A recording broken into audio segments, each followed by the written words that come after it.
Hi all, welcome to the class. Today we are going to discuss a small topic in the subject energy conservation and management.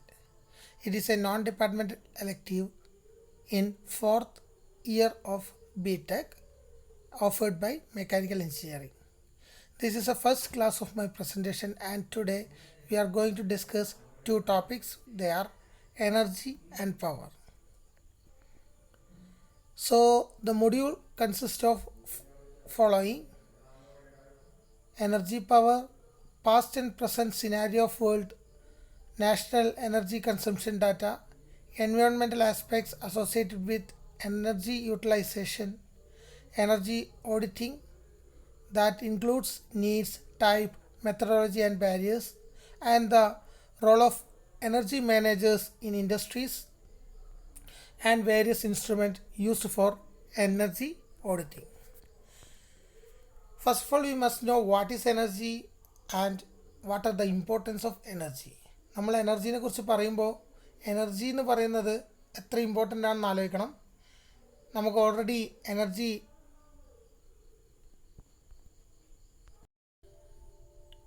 Theory അറിയാം. Newton പറഞ്ഞിട്ടുള്ള energy neither be created or destroyed it can be converted from one form to another. Energy എന്ന് പറയുന്നത് ഒരിക്കലും നമുക്ക് create ചെയ്യാൻ പറ്റാത്ത ഒന്നാണ്.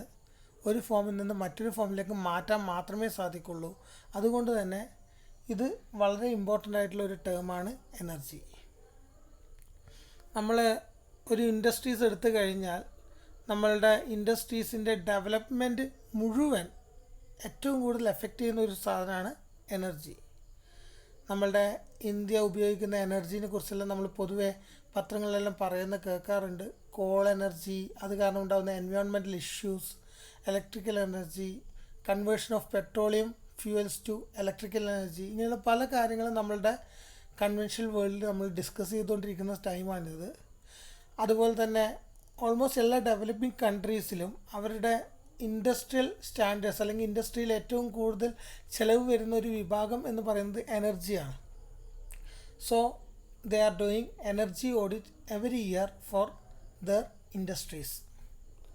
എന്നാൽ ഈ സബ്ജക്റ്റ് പഠിക്കുന്നതോടെ നമ്മൾ മനസ്സിലാക്കേണ്ട കാര്യം എനർജി എങ്ങനെ കൺസേർവ് ചെയ്യാം, വേസ്റ്റ് ആക്കാതിരിക്കുക. ഇപ്പം നമ്മൾ വീട്ടിലൊക്കെ ആണെങ്കിൽ പകൽ സമയങ്ങളിൽ ലൈറ്റ് ഓൺ ചെയ്ത് വെച്ച് പോകാൻ പാടില്ല. കാരണം ഇലക്ട്രിക്കൽ എനർജി ലൈറ്റ് എനർജിയും ഹീറ്റ് എനർജി ആയിട്ട് മാറുന്ന ഒരു എക്യുപ്മെൻ്റാണ് ബൾബ്. അവിടെ നമുക്ക് ധാരാളം എനർജി വേസ്റ്റായി പോകുന്നുണ്ട്. അങ്ങനെ വരുന്ന സമയത്ത് ഓട്ടോമാറ്റിക്കലി നമ്മളുടെ ഇലക്ട്രിസിറ്റി ബില്ല് കൂടും. സോ അത് നമുക്ക് എക്കണോമിക്കലിയും എഫക്റ്റ് ചെയ്യും. പിന്നെ കൂടാണ്ട് നമ്മളുടെ എനർജിയുടെ ഒരു ലഭ്യത കുറഞ്ഞും വരും.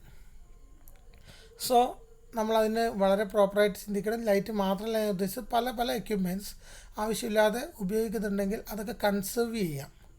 അതാണ് എനർജി കൺസർവേഷൻ എന്നുള്ളതിനെ കൊണ്ട് മെയിനായിട്ട് ഉദ്ദേശിക്കുന്നത്. Second, energy management. കൺസർവ് ചെയ്യൽ മാത്രം കൊണ്ട് നമുക്ക് ധാരാളം എനർജി സേവ് ചെയ്യാൻ പറ്റുമെന്ന് പറയാൻ കഴിയില്ല. ഓരോ ഇൻഡസ്ട്രീസിലൊക്കെ വന്നു കഴിഞ്ഞാൽ എക്യുപ്മെൻറ്റ്സ് പല ലൈഫുള്ള എക്യുപ്മെൻറ്റ്സ് ആയിരിക്കും. ചില എക്യുപ്മെൻറ്റ്സ് ലോങ് ലൈഫ് ഉള്ളതായിരിക്കും, ചിലത് ഡ്യൂറബിലിറ്റി കുറവായിരിക്കും. എന്നാൽ ഈ ലോങ് ലൈഫായിട്ടുള്ള എക്യുപ്മെൻറ്റ്സ് കുറേ കാലം ഉപയോഗിച്ച് കഴിഞ്ഞാൽ അത് ഓട്ടോമാറ്റിക്കലി ഒരു ഡൗണിങ് വരും, അഥവാ എനർജി യൂട്ടിലൈസേഷൻ്റെ അളവ് കൂടിക്കൂടി വരും. നിങ്ങൾക്കറിയാം, പഴയ കാർ ഉപയോഗിക്കുന്ന സമയത്ത് നമുക്ക് പുതിയൊരു കാറിൻ്റെ മൈലേജ് ഒരിക്കലും കിട്ടില്ല. അവിടെ ധാരാളം എനർജി ലോസ് ആവുന്നുണ്ട്. അങ്ങനെ എനർജി ലോസ് ആവുന്ന സമയത്ത് നമുക്കത് മാനേജ് ചെയ്യാം. ഒന്നുകിൽ സർവീസ് ചെയ്യാം, അല്ലെങ്കിൽ പാർട്സ് മാറ്റാം. ഒന്നും സാധിച്ചില്ലെങ്കിൽ നമ്മൾ ആ എക്യുപ്മെൻറ്റ് മാറ്റിയിട്ട് വേറൊരു എക്യുപ്മെൻറ്റ് റീപ്ലേസ് ചെയ്യുകയാണെങ്കിൽ നമുക്ക് അതിൽ കൂടുതൽ എനർജി എഫിഷ്യൻസി ലഭ്യമാകും. ലോങ് റണ്ണിലെല്ലാം തന്നെ എനർജിയുടെ കൺസർവേഷനും മാനേജ്മെൻറ്റും വളരെ ഇമ്പോർട്ടൻ്റ് ആണ് for household activities as well as in industries. പിന്നെ ഏറ്റവും കൂടുതലായിട്ട് നമുക്ക് എനർജി എന്ന് പറയുമ്പോൾ അറിയേണ്ട ഒരു വസ്തുവാണ് work. The ability to do work is energy. ഒരു വർക്ക് ചെയ്യാനുള്ള എബിലിറ്റിക്ക് പറയുന്ന പേരാണ് എനർജി. രണ്ടിൻ്റെയും യൂണിറ്റ് ജൂൾ എന്ന് തന്നെയാണ്. അത് നമ്മളുടെ മനസ്സിൽ ഉണ്ടാവണം. പല വിധത്തിലുള്ള എനർജീസ് നമുക്ക് എക്സാമ്പിളായിട്ട് പറയാം. നിങ്ങൾക്ക് കമേഴ്ഷ്യൽ തന്നെ അറിയാം. നമ്മളെ നോർമൽ ഹ്യൂമൻ ബോഡി ചെയ്യുന്ന ഓരോ ആക്ടിവിറ്റീസും എനർജി യൂട്ടിലൈസിങ് ആണ്. ഇപ്പോൾ നല്ല ഫുഡ് കഴിച്ച് ഒരു ഫുഡ് കഴിക്കുക എന്ന് പറഞ്ഞാൽ അതൊരു എനർജിയാണ്. അത് കഴിഞ്ഞതിന് ശേഷം നമ്മളത് ഉപയോഗിച്ച് യൂട്ടിലൈസ് ചെയ്ത് നല്ലോണം പഠിക്കുക എന്ന് പറഞ്ഞാൽ ചിന്തിക്കുക എന്ന് പറഞ്ഞു കഴിഞ്ഞാൽ we are using that energy. അല്ലെങ്കിൽ ആക്ടിവിറ്റീസ്, സ്പോർട്സ് അല്ലെങ്കിൽ ആർട്സ് അങ്ങനെയുള്ള ആക്ടിവിറ്റീസ് ചെയ്യുക എന്ന് പറഞ്ഞു കഴിഞ്ഞാൽ നമ്മൾ ആ എനർജി യൂട്ടിലൈസ് ചെയ്യുകയാണ്. ഇതൊക്കെ തന്നെ നോർമലി ഒരു എനർജി കൺവേർഷനാണ്. അതുപോലെ വേറെയാണ് നമ്മളുടെ ഇലക്ട്രിസിറ്റി. വീട്ടിലുപയോഗിക്കുന്ന ഇലക്ട്രിസിറ്റി പല പല ആവശ്യങ്ങൾക്കായി നമ്മൾ ഇലക്ട്രിസിറ്റി ഉപയോഗിക്കാറുണ്ട്. ഏറ്റവും കൂടുതൽ ഉപയോഗിക്കുന്ന എനർജി എന്ന് പറയുന്നതും ഇലക്ട്രിസിറ്റിയാണ്. അതുപോലെ ഓട്ടോമൊബൈൽസിൽ നമ്മൾ ഫ്യൂവൽസ് ഉപയോഗിച്ച് ഓട്ടോമൊബൈൽസ് റൺ ചെയ്യാറുണ്ട്. ഇൻഡസ്ട്രീസിൽ മെഷീൻസ് റൺ ചെയ്യാറുണ്ട്. ഇതൊക്കെ തന്നെ ഒരു എനർജി കൺവേർഷൻസ് ആണ്. ഇതാണ് ഒരു എനർജി അല്ലെങ്കിൽ വർക്കിൻ്റെ പ്രാക്ടിക്കൽ എക്സാമ്പിൾസ്. പിന്നെ വരുന്നതാണ് ഡിഫറെൻറ്റ് ഫോംസ് ഓഫ് എനർജി. നമ്മൾ ഓൾറെഡി പറഞ്ഞു കഴിഞ്ഞു. ഹീറ്റ് എനർജി അല്ലെങ്കിൽ തെർമൽ എനർജി ഉണ്ട്, ലൈറ്റ് എനർജി ഉണ്ട്, മെക്കാനിക്കൽ എനർജി ഉണ്ട്, ഇലക്ട്രിക്കൽ എനർജി ഉണ്ട്, കെമിക്കൽ എനർജി ഉണ്ട്, ന്യൂക്ലിയർ എനർജിയും ഉണ്ട്. ഇനി നമ്മൾ പറയാൻ പോകുന്നത് ക്ലാസിഫിക്കേഷൻ ഓഫ് എനർജിയാണ്. ഇത് വളരെ ഇമ്പോർട്ടൻ്റ് ആണ്. 3 വിധത്തിലാണ് ബേസിക്കായിട്ട് എനർജിയെ നമ്മൾ ക്ലാസിഫൈ ചെയ്തിരിക്കുന്നത്. പ്രൈമറി ആൻഡ് സെക്കൻഡറി എനർജി, അല്ലെങ്കിൽ commercial and non commercial energy, and third one renewable and non renewable energy. എല്ലാം തന്നെ നിങ്ങൾ കേട്ടിട്ടുള്ളതായിരിക്കും. ആദ്യം നമ്മൾ പറയാൻ പോകുന്നത് പ്രൈമറി ആൻഡ് സെക്കൻഡറി എനർജിയാണ്. പ്രൈമറി എനർജി എന്ന് പറയുമ്പോൾ നമ്മളുടെ നേച്ചറിൽ ഓൾറെഡി ഡയറക്റ്റായിട്ട് നമുക്ക് കിട്ടുന്ന എനർജീസിന് പറയുന്ന പേരാണ് പ്രൈമറി എനർജി എന്ന് പറയുന്നത്. നമ്മളതിനകത്ത് ഈ കൺവേർഷൻസ് ഒന്നും വരുത്തണ്ട, ഡയറക്റ്റായിട്ട് അത് യൂട്ടിലൈസ് ചെയ്യാം. അങ്ങനെയുള്ള എനർജീസാണ് പ്രൈമറി എനർജി. അതിനകത്ത് ഏറ്റവും കൂടുതൽ നമ്മൾ കമേഴ്ഷ്യലായിട്ട് അവൈലബിൾ ആയിട്ടുള്ള പ്രൈമറി എനർജിയാണ് call, oil, natural gas, biomass etcetera. ഇതെല്ലാം തന്നെ പ്രൈമറി എനർജിക്ക് എക്സാമ്പിൾസാണ്. പിന്നെ കൂടാണ്ട് നമുക്ക് അവൈലബിൾ ആയിട്ടുള്ള വേറെ എനർജീസാണ് ഈ റേഡിയോ ആക്റ്റീവ് സബ്സ്റ്റൻസ് എന്നുള്ള nuclear energy, thermal energy stored in earth interiors അതായത് geothermal energy, potential energy due to earth gravity. ഇതെല്ലാം തന്നെ നമുക്ക് നേച്ചറിൽ അവൈലബിൾ ആയിട്ടുള്ള എനർജി സോഴ്സസ് ആണ്. പലതും നമ്മൾ യൂട്ടിലൈസ് ചെയ്യുന്നില്ല, കാരണം അതിനു വേണ്ട എക്യുപ്മെൻറ്റ്സിന് വളരെ കോസ്റ്റാണ്. ചിലപ്പോൾ ഇത് എനർജി കൺവേർട്ട് ചെയ്യുമ്പോൾ അത്രയും കോസ്റ്റ് എക്കണോമിക്കലി നമുക്ക് ഉണ്ടാക്കാൻ കഴിയില്ല. അതുകൊണ്ട് തന്നെ നമ്മൾ യൂസ് ചെയ്യാതെ പോകുന്ന പല എനർജി സോഴ്സസും നമ്മളുടെ നേച്ചറിലുണ്ട്. പ്രൈമറി സോഴ്സ് എന്ന് പറഞ്ഞു കഴിഞ്ഞാൽ ഡയറക്റ്റ്ലി നമുക്ക് കിട്ടുന്ന എനർജീസിനാണ് നമ്മൾ പ്രൈമറി സോഴ്സ് എന്ന് പറയാം. ആൻഡ് ഇതിനൊരു എക്സാമ്പിൾ പറയുകയാണെങ്കിൽ നമുക്ക് പ്രൈമറി സെക്കൻഡറിയും പറയാം. സെക്കൻഡറി പറയുന്നതിൻ്റെ ഒരു എക്സാമ്പിളാണ് ചിത്രത്തിൽ കാണിച്ചിരിക്കുന്നത്. കോൾ എന്ന് പറയുന്നത് നിങ്ങൾക്കറിയാം, കോൾ നമുക്ക് നേച്ചറിൽ നിന്ന് കിട്ടുന്നതാണ്. അതിനെ നമ്മൾ നല്ല രീതിയിൽ യൂട്ടിലൈസ് ചെയ്ത് അതിനെ പ്യൂരിഫൈ ചെയ്ത് കോക്കാക്കി മാറ്റാം. ഈ കോക്ക് കത്തിച്ചിട്ട് നമുക്ക് സ്റ്റീം ഉണ്ടാക്കാം. നിങ്ങൾക്ക് സ്റ്റീം എഞ്ചിനൊക്കെ അറിയാം. സാധാരണ നമ്മൾ കൽക്കരി കത്തിച്ചിട്ട് സ്റ്റീം ഉണ്ടാക്കിയിട്ട് ആ സ്റ്റീം ഉപയോഗിച്ചാണ് സ്റ്റീം എഞ്ചിൻ വർക്ക് ചെയ്യുന്നത്. അഥവാ കൽക്കരി എന്ന് പറയുന്നത് പ്രൈമറി എനർജിയാണ്. ആ പ്രൈമറി എനർജി ഉപയോഗിച്ച് ഉണ്ടാക്കുന്ന എനർജിയാണ് സെക്കൻഡറി എനർജി. അഥവാ ഇതിനകത്ത് പറയുകയാണെങ്കിൽ സ്റ്റീം എനർജി എന്ന് പറയുന്നത് ഒരു സെക്കൻഡറി എനർജിയാണ്. പിന്നെ വേറൊന്നാണ് നമ്മൾ ഹൈഡ്രോ ഇലക്ട്രിക് പവർ പ്ലാന്റ് എടുത്തു കഴിഞ്ഞാൽ ഡാമിൽ ശേഖരിച്ച് വെച്ചിരിക്കുന്ന വാട്ടർ എന്ന് പറയുന്ന ഒരു പ്രൈമറി എനർജിയാണ്. ആ വെള്ളം താഴോട്ട് വന്നു കഴിഞ്ഞാൽ ഇലക്ട്രിസിറ്റി ആയി.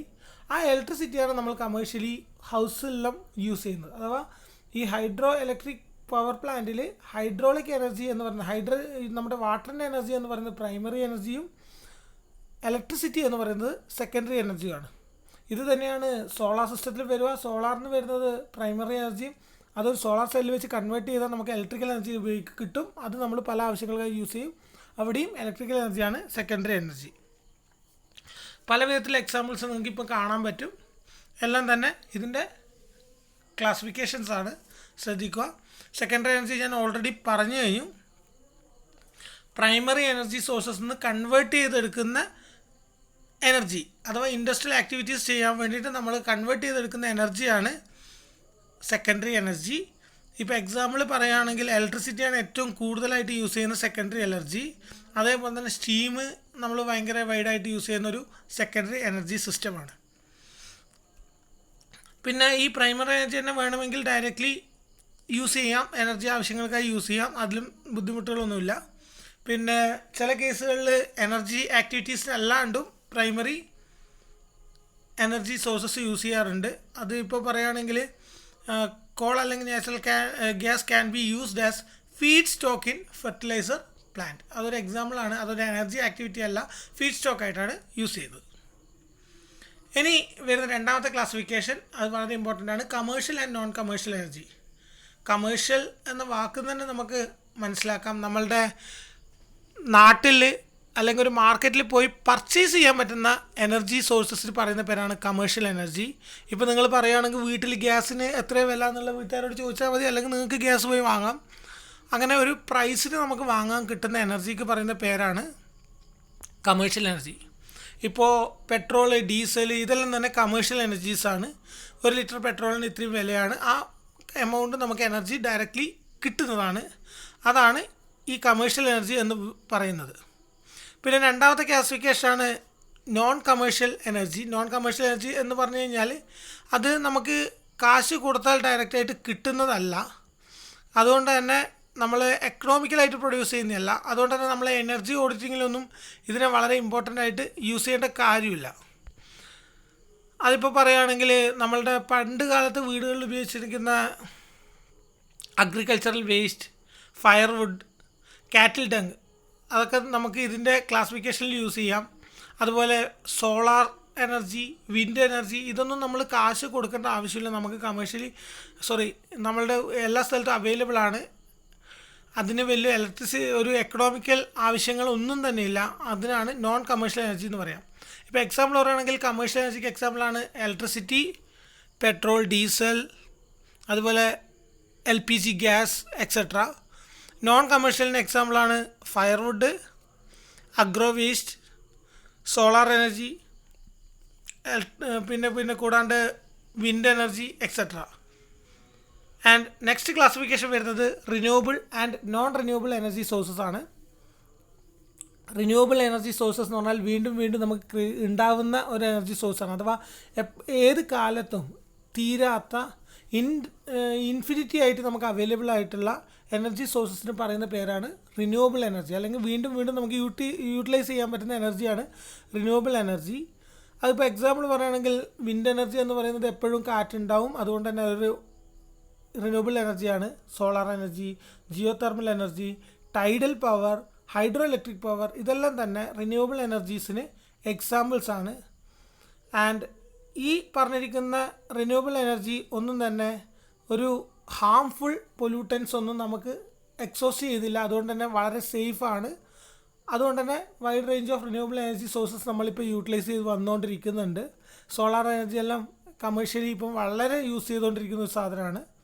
അതേസമയം നോൺ റിന്യൂവബിൾ എനർജി സോഴ്സാണ് ലോകത്ത് ഏറ്റവും കൂടുതൽ ഉപയോഗിക്കുന്നത്.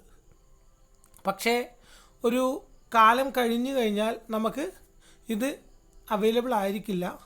അതുകൊണ്ട് തന്നെ നമ്മളിതിനെക്കുറിച്ച് വളരെ ബോധവാന്മാരായിരിക്കണം. എക്സാമ്പിൾ പറയുകയാണെങ്കിൽ നോൺ റിന്യൂവബിൾ എനർജിക്ക് എക്സാമ്പിൾസാണ് കോൾ, ഓയിൽ, ഗ്യാസ് എക്സെട്ര. ഇതെല്ലാം കുറച്ച് കാലം കഴിഞ്ഞാൽ ഇല്ലാണ്ടാവുന്ന എനർജി സോഴ്സസാണ്.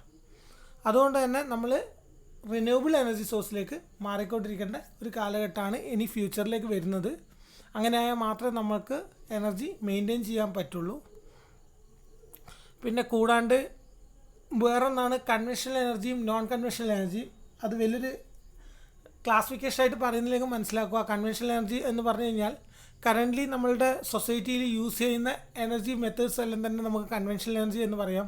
ഇപ്പോൾ യൂസ് ചെയ്യുകയാണെങ്കിൽ പെട്രോളിയം ഉപയോഗിച്ചാണ് നമ്മളെ വെഹിക്കിൾസ് എല്ലാം റൺ ചെയ്യുന്നത്. അതുപോലെ ഹൈഡ്രോ ഇലക്ട്രിക് പവർ പ്ലാന്റിൽ നിന്ന് വരുന്ന ഇലക്ട്രിസിറ്റി ഉപയോഗിച്ചിട്ടാണ് കേരളത്തിൽ മാക്സിമം ഇലക്ട്രിസിറ്റി ഉപയോഗിച്ചിട്ടാണ് ഇൻഡസ്ട്രീസൊക്കെ റൺ ചെയ്യുന്നത്.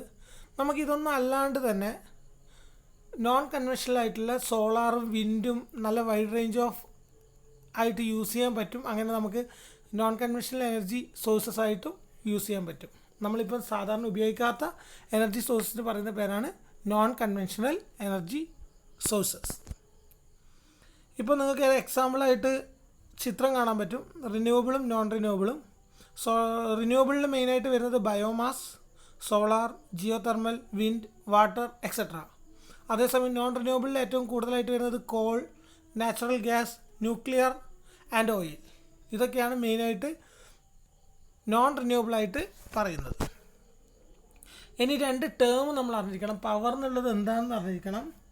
എനർജി എന്നുള്ളത് നമ്മൾ ഓൾറെഡി പറഞ്ഞതാണ്. Energy is the ability to do the work and its unit is joule.